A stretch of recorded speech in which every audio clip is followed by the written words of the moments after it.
Olá, meu nome é Daniela Cupertino, sou advogada criminalista, especialista em execução criminal.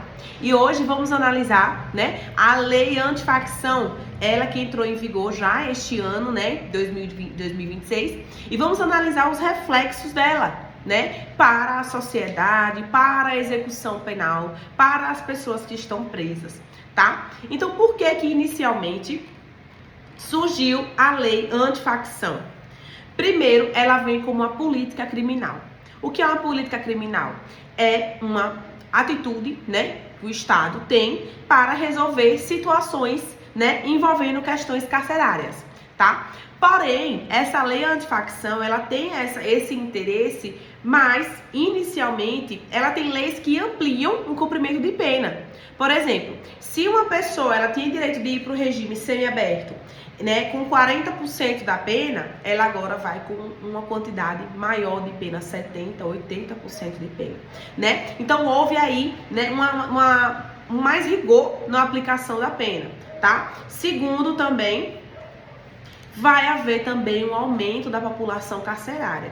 Porque se aquela pessoa está em regime fechado e ela vai demorar para ir ao regime semiaberto, o que é que vai acontecer? Vai lotar de pessoas presas, porque todos os dias entram pessoas presas, E daí, como demora essa progressão de regime, vai acontecer o sistema carcerário encher cada vez mais, e a gente sabe que no Brasil não há estrutura para isso, não há estrutura para a quantidade de presos no nosso país. Então tem esses dois lados. Tem o primeiro lado, que é uma política criminal, uma política pública que deveria ser de melhoria, para a sociedade, e também deveria não prejudicar, Deveria ter estrutura para manter essas pessoas presas, tá? Gente, a lei antifacção, ela veio primeiro, tem a questão do monitoramento de visitas. Quando o advogado vai atender o cliente preso, lá tem o parlatório. O que é o parlatório? É o local reservado para que nós, advogados, possamos, conversar reservadamente com o nosso cliente, tá? Aqui em Sergipe tem locais que tem o parlatório organizado, tá? Mas tem prisões também que não tem um parlatório organizado. A gente sabe que tem lugares que a gente conversa pela grade, Tem lugares que a gente conversa num lugar realmente, tem um interfone, tem mais estrutura. Então, primeiramente, houve essa questão de opção de gravação desses atendimentos, tá? É aplicável a organizações criminosas ultraviolentas, milícias, grupos paramilitares, tá? Mas muita gente tem se assustado achando que vai se aplicar também no parlatório comum do dia a dia, Ocorre que, gente, primeiro a pessoa tem que ter condenação em organização criminosa e tem que ter ordem do juiz, tá? Não é simplesmente dizer, não, eu tô desconfiado daquela advogada e eu vou lá e vou gravar aquela conversa com o cliente dela, tá? Isso vai ser ilegal, por quê? Porque primeiro tem que ter a ordem do juiz, tá bom? Para poder, e a pessoa tem que já ter sido condenada, por organização criminosa, tá bom? Então, há um risco de prova ilícita, E também há uma violação, aos direitos e garantias fundamentais, porque a gente sabe que o advogado é a voz daquela pessoa que está na situação de prisão. Então essa lei, ao meu ver, como técnica, como advogada, como garantidora de direitos daquelas pessoas que estão realmente dentro do presídio, que estão presas cumprindo sua pena, ao meu ver também há várias violações nessa lei em relação aos direitos e garantias fundamentais, tá bom? Então, vamos lá, o advogado ele vai ser monitorado, gente, no artigo 41B da lei, a gente vai ver expressamente como deve ser feito, todo esse passo a passo, tá? 41B. É interessante que façamos a leitura, para que fiquemos por dentro do que é que vem dizer essa lei, tá bom? 41B. Então, essa lei ela é eivada de situações que vão diminuir os direitos daquelas pessoas presas, tá? Então, esse artigo 41B, ele regula o controle do monitoramento, né, da conversa, da comunicação entre o advogado e cliente. Inicialmente, a gente sabe que essa conversa, ela tinha que ser sigilosa. Mas como tem essa lei que ela é um combate à questão da facção, né, para que o advogado, ele não... A gente sabe que não é crime o advogado advogar para a facção. Né? O que é o crime é o advogado fazer parte, tornar condutas ilícitas, né? Ter atitudes ilícitas, ser o pombo correio. O advogado criminalista, gente, nós estudamos para sermos técnicos, né? Juristas, técnicos, né? Ser a voz do cliente, mas temos que ter limites, tá? Muitas vezes eles pedem para você levar um recado, né? Você pensa que é de forma inocente ali, mas muitas vezes tem que ter cuidado com o teor desse recado para que você não sirva ali como pombo correio dali da facção, tá? Tem que ter cuidado, né? Nós trabalhamos muito, estudamos muito para sermos advogados, então tem que ter cuidado com esses detalhes. É por isso que existe essa lei antifacção, tá? Comunicação advogado-cliente pode ser monitorada, mas tem que ter realmente a ordem judicial, né? Suspeita de conluio criminoso também tem que ter a ordem fundamentada com a suspeita do advogado. Será submetido à análise do juízo competente, tá? Para o controle da legalidade ou não da prisão, né? Então o juiz vai decidir, né, sobre a licitude ou não daquela prova, tá? Tem gente que pensa muitas vezes que aquele parlatório que a gente faz no dia a dia, que é por interfone, que não é gravado, tá? Não é gravado, mas muitas vezes tem alguém ouvindo aquela conversa, né? Digamos que no processo criminal aquela pessoa vai negar a autoria e ele tá contando pro advogado, pra advogada que foi ele que fez. Aquela prova é ilícita, porque ela não foi deferida por um juiz, ela não está cumprindo os requisitos legais. Então é importante que nós, advogados, estejamos atentos, né, a todos esses detalhes para que não viemos a nos prejudicar, tá bom? Outra questão, gente, existiu também uma mudança muito grande nas frações, né, de progressão de regime. Quem puder, abre o artigo 112 da Lei de Execuções Penais, que ela traz lá todos os valores necessários para que a pessoa tenha, para que ela possa progredir de regime, tá? Por exemplo, né, se o apenado era primário, o crime era cometido sem violência ou grave ameaça à pessoa, tinha que cumprir 16% da pena para haver a progressão de regime, né? Já veio aí, se o apenado for primário, condenado pelo crime mediante violência ou grave ameaça, já vem 20%, 25% da pena. Então, houve várias alterações legislativas. Primeiro, 70% se a pessoa é hedionda e é primário, tá? É importante verificar que antes não era 70%, era 40% de pena. Então, se eu tinha que cumprir antes 40% de pena para sair do regime fechado, da chave, para ir para o regime semiaberto, para poder estar mais perto de sair, de cumprir minha pena, hoje a lei está mais rígida, tá? Né? Agora tem que cumprir 70% da pena, certo? Então teve muitas outras alterações, 75% da pena no comando de organização criminosa ultraviolenta. Teve o feminicídio também, gente, teve a questão do feminicídio, tem que cumprir agora 75% da pena, tá? Mas, Daniela, quando é que vai começar a aplicar essa lei? Gente, a lei, quando ela é maléfica, quando ela vai prejudicar as pessoas, né? As pessoas que estão presas, as pessoas na questão de crimes, ela vai entrar em vigor a partir da data da sua publicação.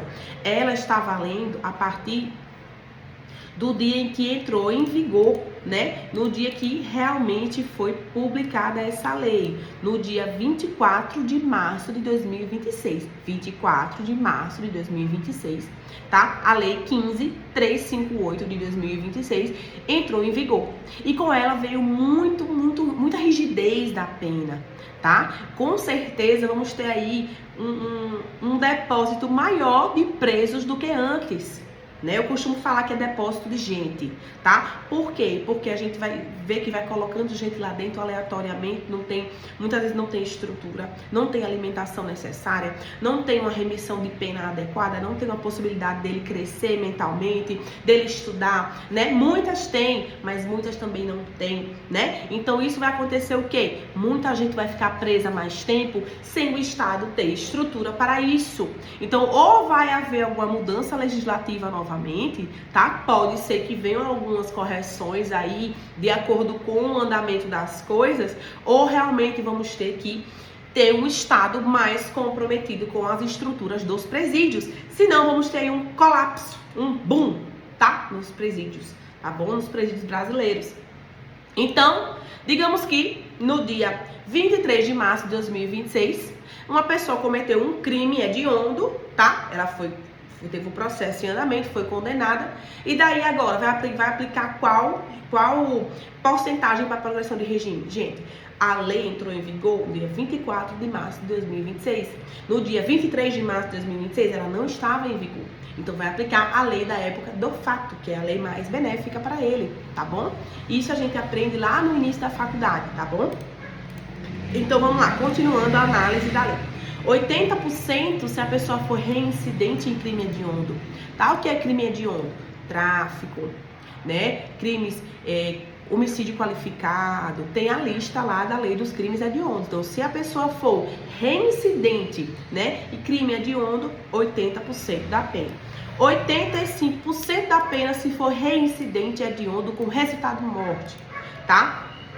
Em ambos os casos, vedado o livramento condicional, mas aí é uma outra matéria. Gente, como eu falei, não tem como endurecer as penas se você vai deixar muita gente presa mais tempo e se você não vai ter estrutura para manter isso. Não é simplesmente pegar pessoas, amassar que nem um papel e jogar lá dentro.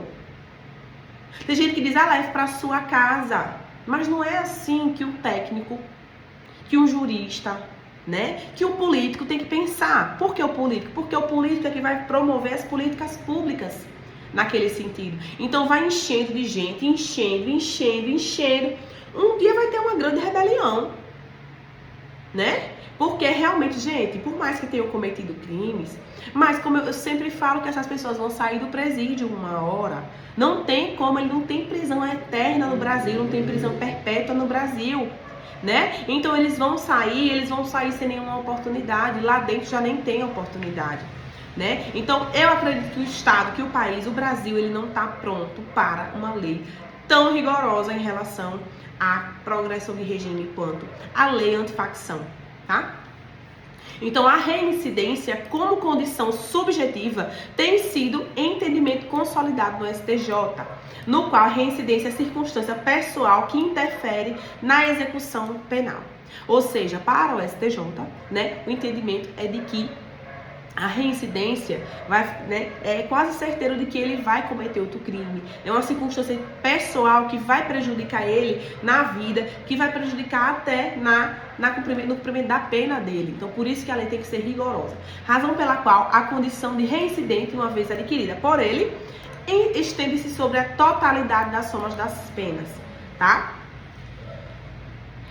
Então, a gente sabe que a reincidência, ela só se opera quando há o trânsito em julgado da sentença condenatória. Até transitar em julgado, o processo está em andamento, ele é presumidamente inocente, ele não é reincidente ainda, tá bom? Então, é interessante ter esses debates nas academias, nas faculdades, em todas as redes sociais, tá? Os prejuízos que a lei antifacção vai gerar, né, nesses pontos, por não ter um Estado que investe nessas questões, tá? E aí, deixa eu ver o que foi que eu trouxe para vocês também.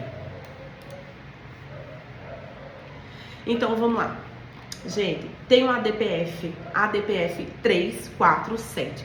O STF declarou o sistema penitenciário nacional como um estado de coisas inconstitucional. Em que sentido? Um quadro crônico, né, de violação de direitos, violação da dignidade da pessoa humana, direitos fundamentais, caracterizado por uma superlotação prisional desumana, tá? Insalubridade e condições que atentam contra a dignidade humana. Mas como é que o STF fez essa ADPF, a DPF 347 em 2023, no mês de outubro, e, né, agora foi publicada, passou a entrar em vigor uma lei que ela caminha contra o que foi dito na ADPF, né? Caminha contra, por quê? Porque para ter esse endurecimento da lei, precisa necessariamente que os presídios estejam estruturados para isso.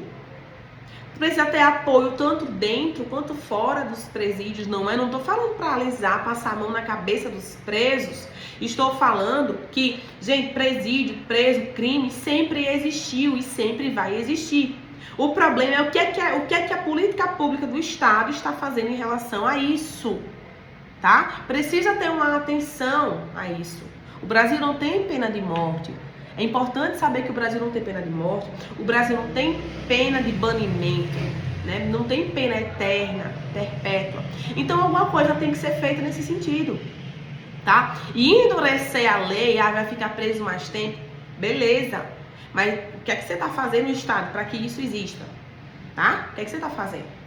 Então, foi construído também o Plano Nacional Pena Justa, aprovado pelo STF, considerando aquelas violações de direitos e superlotações carcerárias no final do ano de 2025. E o plano estabeleceu mais de 300 ações programáticas com prazo até 2027, visando a racionalização das portas de entrada nos presídios, né? O combate abusivo das prisões preventivas, né? O fomento à inserção do trabalho, tá? Porque mente vazia é a oficina do diabo, tá? E alternativas penais sem reclusão, como monitoramento eletrônico. Porque, gente, olha, eu trabalho todos os dias com essas questões prisionais, eu tenho muito cliente preso, eu tenho muitos familiares que eu atendo, e tem muita gente que está preso, já era para estar solto. Pode ter certeza. Então, realmente, primeiro precisa de um comprometimento do advogado, também com a causa, ver realmente se já tem os requisitos, se tem como ele conseguir a liberdade daquele cliente. O Estado tem que fazer mutirões carcerários, ver a situação de cada preso, porque, como eu falei, se a gente for sentar para pegar de 10 processos, pode ter certeza que no mínimo uns 4 pessoas a gente consegue a liberdade, porque já era para estar solto, tá? Então, a Lei 15.358 de 2026, que é a lei antifacção, ela caminha na direção completamente anterior, né? Oposta à questão da ADPF editada pelo STF, tá? Ela acelera a entrada no sistema, proíbe a saída, né? Asfixia alternativas de ressocialização, deixa a pessoa presa por mais tempo e o Estado, ele não implantou as políticas públicas necessárias para fazer com que esse pessoal fique lá dentro, tá?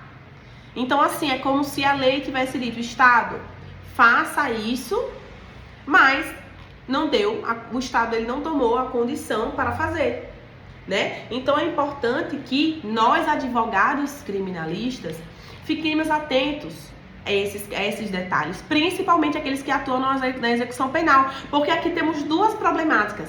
Primeira problemática, as leis que ampliam o cumprimento de pena precisam de uma estrutura para ter essa pessoa lá.